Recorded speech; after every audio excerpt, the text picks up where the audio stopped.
Hello once again, my fellow creeps and weirdos and maniacs and other monster lovers. Welcome once again to the Mask Fan Attic, the attic above the glamorous, legendary horror hotel where we look for cool and interesting monster masks for the edification and betterment of future generations of humans. The unicorn, typically a horse, a white horse with one big horn in the center of its head. The unicorn, originally kind of a scary animal. A long time ago, he would kill people with that horn unless the person was a virgin. The virgin would be safe, but others, he would just kill them with that horn. But later on, unicorns mellowed out a lot. Over the years, they became a lot kinder and gentler, and in more recent times have become virtually symbols almost of innocence and goodness and purity and faith and trust and loyalty.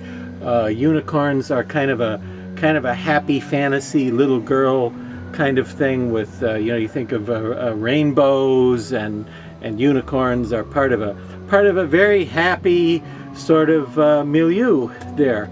But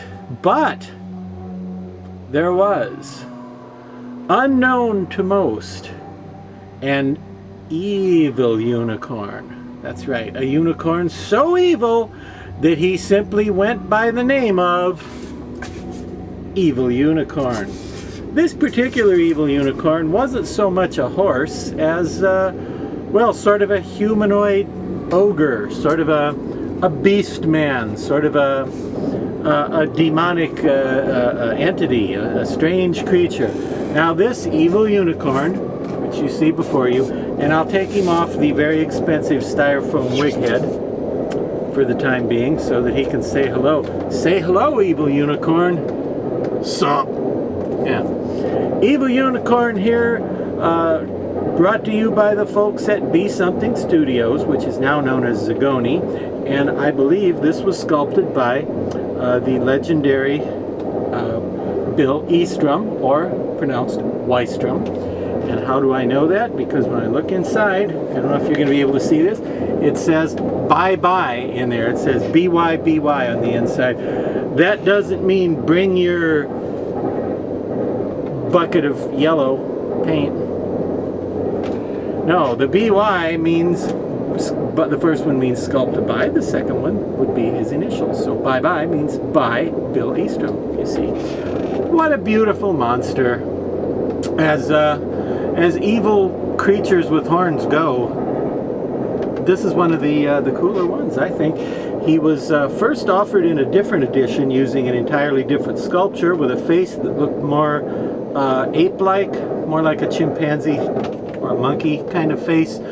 Very similar to the face of the Be Something Studios Visitor from Space.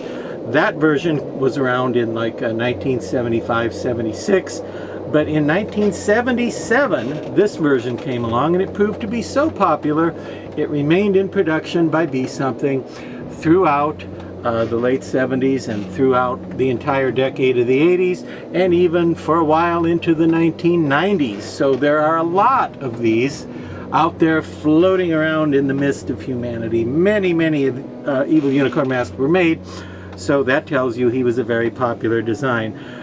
He was always pretty similar to this as in terms of the coloration. This one's a little paler than some. Some were more white, some were more pink, some were more tan. The shading tended to be a gray or a grayish brown. A little bit of variance, but all pretty similar, all pretty much in the ballpark. No, I know you haven't been to a ballpark, literally. It's a figure of speech. Just look at the camera. Yeah, let them see your beautiful choppers and all that, eh? Now, Evil Unicorn by Bill Eastrom was such a cool mask back in the day. We even designed a costume to go with him. Do I have a picture of one of my friends wearing that costume, like back in the 1980s?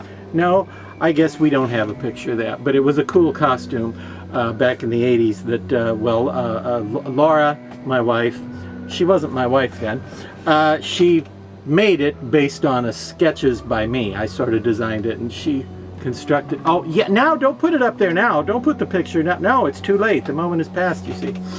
Gotta do something about my editing, zombie, don't I? Anyway, I imagined this guy would be sort of a fantasy kingdom villain, like something from a, you know, sword and sorcery, maybe like a Lord of the Rings situation, or some sort of setting like that. You notice he's been in some fights and he's seen some damage because he's clearly broken off the tip of his horn. That's not just a flaw in this particular one. I didn't drop it down the attic steps and it broke. No, that's molded in that way. You see, they all have that look. But what a great mask with a lot of character and a lot of personality and a great, fun, scary, mean look to him. And as of this taping, he was not available, but you never know. They may reissue it either through Zagoni Studios or through Trick or Treat Studios, or maybe somebody will reissue Evil Unicorn by the time you're watching this, and you can add one to the family and invite him to your next family picnic, you know. That's about all I have to say about the old Evil Unicorn. So until next time, we'll see you at Mask Fest.